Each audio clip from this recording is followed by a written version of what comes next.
चामोर्शी तालुक्यातील मार्कंडा कणसोबा येथे वानरांनी घरांचं मोठं नुकसान केलंय। यांचा बंदोबस्त वनविभागानं करावा अशी मागणी ग्रामस्थांनी केली आहे।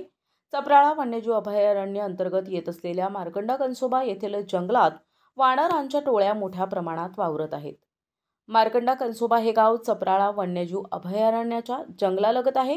त्यामुळे वानरांची टोळी जंगलालगत असलेल्या घरांवर चढून उड्या मारतात। त्यामुळे घरांचे कौले फुटत असल्यानं ग्रामस्थांचं नुकसान होतंय। एकाच वेळी 20 ते 25 वानरे असतात। घरच्यांनी प्रतिबंध केल्यास ते हल्ला करू शकतात। आता शेतीची कामं सुरू असल्यानं घरातील शेतकरी शेतमजुरांना शेतीच्या कामावर जावं लागतं। त्यामुळे घरी लहान मुलं एकट्यानं राहणं धोकादायक बनलंय। सध्या भीतीदायक स्थिती झाली आहे असं ग्रामस्थ सांगतायत।